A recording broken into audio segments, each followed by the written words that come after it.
when I was living separately from my long-term roommate, I was in a whole nother state, and it was a 5-hour drive between both houses. So I would go back a lot. I still had residency in the one state I was in, but I was living on my own by myself in this lovely 55 plus in another state. So it's a 5-hour drive, and I want to tell you about this particular drive where everything that could go wrong went wrong. It is so wild. I just want to share it because I don't know, I think it'll be a good story. Because people have told me, you gotta tell that story, it's crazy. So I'm in traffic. I thought I'm gonna tell it. So the night before I'm to leave the house where my long-term roommate is, I just wanted to get out of there. I needed to get back. I was just want to get back to my place by myself. And I have 2 little dogs, as you probably know. And so I said I shouldn't leave today. I should leave the next day. But I left that morning, and I left around 4 in the morning. And within 20 minutes, I was stopped on the freeway, just stopped, dead stop with my 2 little pups. It's dark out.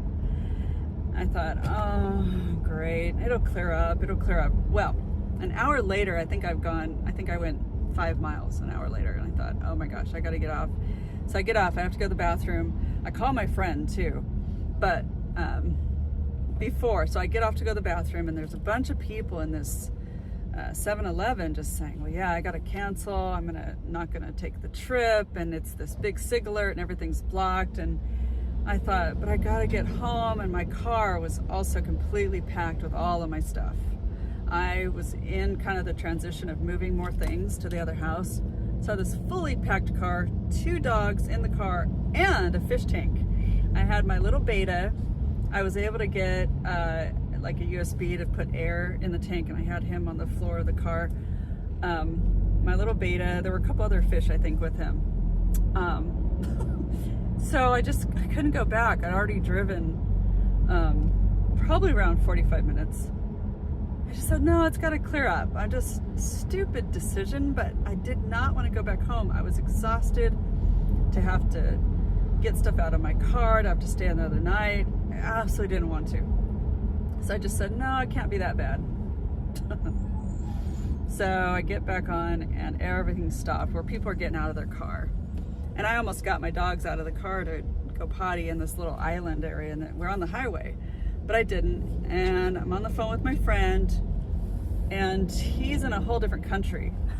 so he couldn't really figure out what was going on. I didn't know how to figure it out. I just wanted to keep going. This crazy part of me just wanted to go, just not go back home. Like it'll clear up. It'll clear up. You know, it's in California, and there's always traffic, and it'll clear up. It never did. I finally just got off because I wasn't moving at all. I said, oh, I have to go back. So I went back, and I went back to the house. I said, I'll leave later on. I can't stay the night here. I just can't.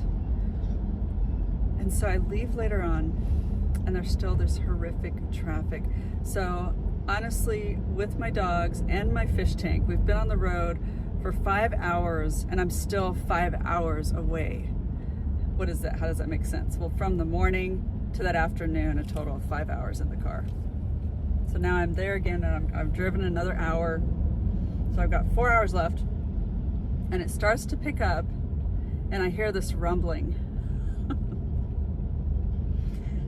The most terrifying experience. I look back real quick at my little poodle in the back, and he knew something was up, and this rattling, and my tire blew right next to a semi. It's a huge truck, and there were so many trucks on the road too, because I think they were finally traveling because they could, and it was finally, the traffic was getting less. This truck, I don't know how I missed it. I swerved into the lane. It was just terrifying. It could have been the end for us. Luckily, got in front of him, and I got right off of this off ramp. It happened to be there. Thank goodness. This off ramp was, so we're in kind of the middle of the desert, because I'm driving in the desert. It's the off ramp that everybody goes to relieve themselves. I didn't know this. So I get out of my car, flat tire. Keep in mind, we've been trying to get home all day, basically. I'm exhausted. Poor little doggies. My car is packed.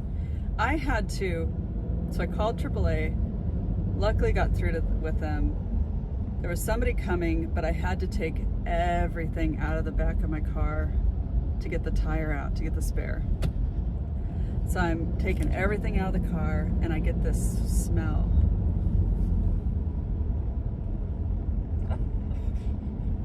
Realizing that it's a nice little toilet for humans on this off-ramp.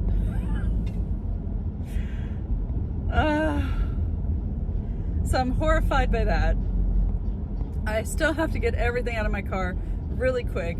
I'm exhausted. There's only a tiny little space for Poodle in the back, my Poodle in the back, and my dog up front, and my fish tank. So I got this fish tank. Like, I know my fish are gonna die from all of this. They're just gonna die. I screwed up, my poor fish. And I loved my beta. I call him Mr. Pinkerton. He has recently passed, but he was okay. But anyway, I was so worried about him, the poor dogs. I had water for them, a little bit of treats. Anyway, my stuff smelled. This is human. I was so horrified. But I tried to put it out on the road so it wouldn't touch any of the ground area that was just so disgusting. Everything stunk. And I had to go to the bathroom. I was like, well, I might as well. And so the guy comes and he's rude, the AAA guy. He says, you can't leave your tire here. We have to put the tire in your back car, this dirty tire, this broken down flat tire. The guy said, no, you can't go on that flat, on that spare tire for more than 45 minutes or whatever. So midway, I was gonna reach Vegas. And I thought, can I just get through it? And there's this big gorge to get through to Utah. And I called up another friend. She said, you can't drive on that tire. So I had to find a tire place. And luckily, she found one for me that I could go to. It was very sketchy, very dark. I didn't have cash. All this stuff you should prepare for, but I had been doing this trip back and forth for 6 months. I was just used to it. So I wasn't prepared with cash. I had to find a way to get, and this place was sketchy in the middle of Vegas. It was very, very dark. It was nighttime now.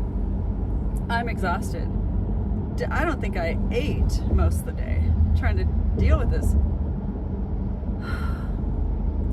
So they get their tire on. And I get rid of the spare and I travel back and I got home at 10 o'clock. So it all started at 4 a.m. I got home at 10 o'clock to my little house. I kissed the ground. No, not really, but that was horrible.